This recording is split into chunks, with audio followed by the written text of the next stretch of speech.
Every character, location, or experience you've read about in my crime fiction novels holds a piece of reality.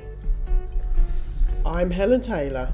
Welcome to the story behind my stories, the video podcast where crime fiction meets my authentic experience. Here, we delve into the real-life inspirations and intimate stories that shaped my novels. Discover how my everyday encounters, adventures, and travels translate into tales as gripping as they are genuine. The story behind my stories goes behind the words on the page to reveal the backstory that inspires my writing. Hit follow or subscribe and ensure you're part of this journey. Good morning, everybody. This is a special pre-launch episode of the story behind my stories, Leith Hill. So I am super excited. It's Thursday. On Sunday, Leith Hill launches. It's out in the world. I've been writing it for the past 6 months, and yet again, it's different to any of the other three. It's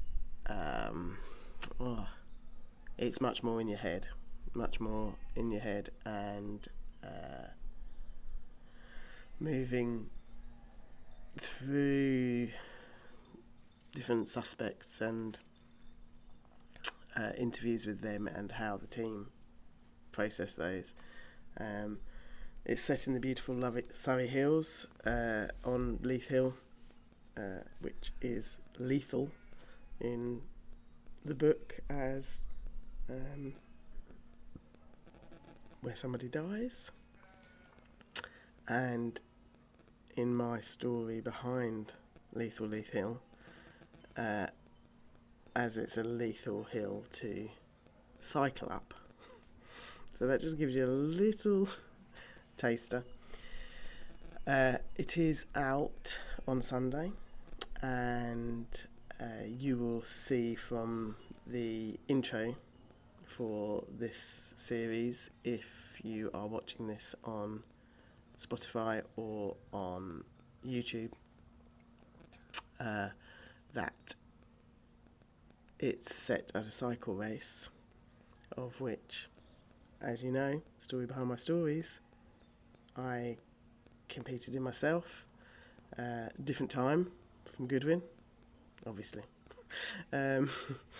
But it's set at a cycle race, and so the story behind Leith Hill over the season is going to explain why I did that, and how that came about, and you know how I came to be doing that race, and why I chose that. So I can't hold up a book because it's not out till Sunday, and I'm so excited for it to come out and for you guys to read it. I hope that you love it and enjoy it. There is a little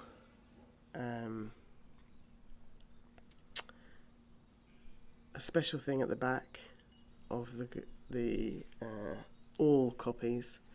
If you are in the UK, you can, if you haven't already started the series and followed me through, this is book 4, there is a code that will allow you to obtain the first or second in the series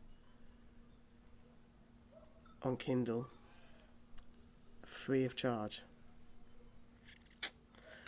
so that you can start the series. If you don't know, the series alternates, same detective, it alternates between international destinations and destinations at home for me in Surrey in the UK.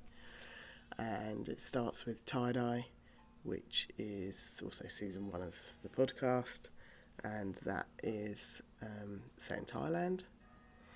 Then the second case is in the UK, that's connecting trains, and that's set on the train line between Guildford and Weybridge.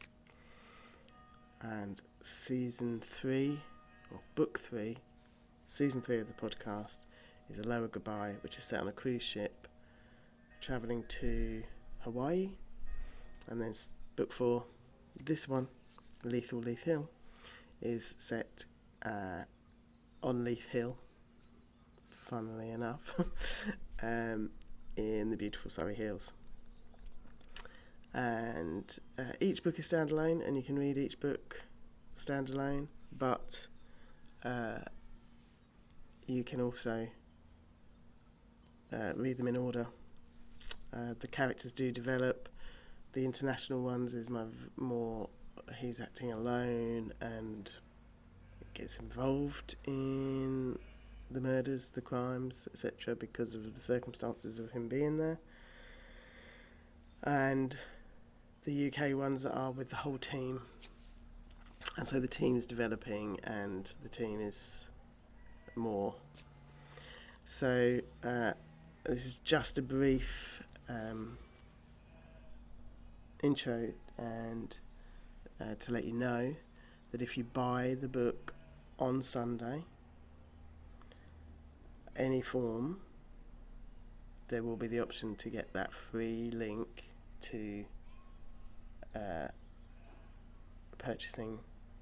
getting for free the first or second in the series, Tie-Dye or Connecting Trains, depending on whether you prefer police procedurals, go for book 2, or the international aspect, then go for book 1, which is a Tie-Dye. And it's only available to UK, and it's only available for 25 copies of each. So buy the book on Sunday and get your code, get the first or second in the series, and off you go. So I'm just going to leave you with reading you the start of Leith Hill. The groan like an injured wild animal came before the man stumbled into view out of the undergrowth. Once clear, he turned back to face the brambles, bent over, and with his hands just above his knees, threw up. Only a few of the crowd of cyclists noticed him. Most were focused on grabbing sustenance, relieving themselves and recovering from the punishing climb they'd just completed to reach this spot up the infamous Leith Hill. Those who hadn't witnessed the strange moment of this man's sudden arrival, having only just done the hard climb themselves to be here, could be forgiven for mistaking it for the strained groan of yet another cyclist among the thousands tackling Leith Hill today. He wasn't the only one to be throwing up or retching into the bushes. For those unprepared, climbing Leith Hill on a bike, if you managed it at all, could elicit a few breakfasts into the bushes like no other climb on this course. Legs that were already jelly after the rolling hills of Richmond Park, the long drag on Rose Lane from Ripley to meet the A246, that wasn't hard, just leg draining, then the undulating stretch to the turn onto the A25. Immediately the first of the real climbs, Newlands Corner. Cyclists not used to the area, or the hills of Surrey, may believe the worst is over 2/3 of the way up Newlands Corner, as it flattens for a small distance before a kick up to the top. But the views are worth it. Well, almost. Then on to Leith Hill, a monster in comparison. Leith Hill separated the confident from the capable. The only other people throwing up were dressed in lycra padded shorts and brightly coloured charity cycling jerseys, each designed to catch the eye of the spectators and maybe coax a few more pounds into the coffers for their respective good causes. A small reward for the many hours of training they'd put in to be here today, riding the 100-mile route starting from the Olympic Park in Stratford, East London. Heading out into Surrey, across the Crown Estate of Richmond Park, past Hampton Court Palace, into the beautiful yet seemingly mountainous Surrey Hills. These others throwing up, catching their breath, gulping water, or sucking energy gels to refuel before the push towards Box Hill, none of them had blood-soaked hands or faces. Most of them were really quite uninterested in what was going on for anybody else, too wrapped up in making this fuel stop to get back on the road before the cramps, aches and muscle seizing made the mental stamina of continuing all the more of a challenge. The brave here at the peak of Leith Hill skip this water stop and continue past for the relief of the downhill descent to join back up with the A25 heading into Dorking.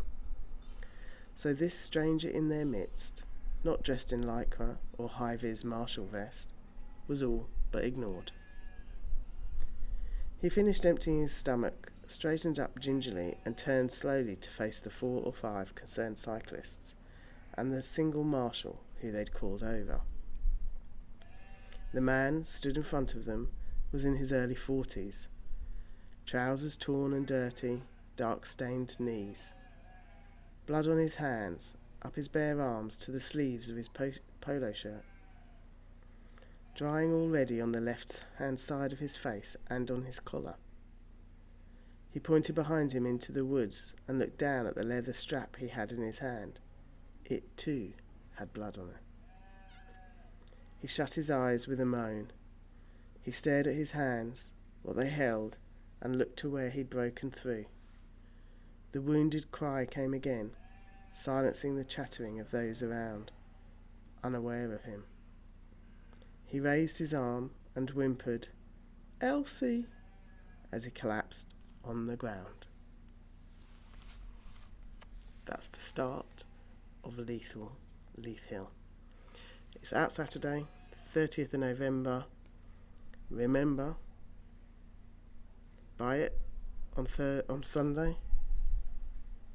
Use the code to get a previous one in the series, if you haven't got the whole series, on Kindle, UK only. But buy it anyway. Buy it and read it anyway. Find out who Elsie is, what the man is covered in blood, and how that all pans out. I'll catch you next week.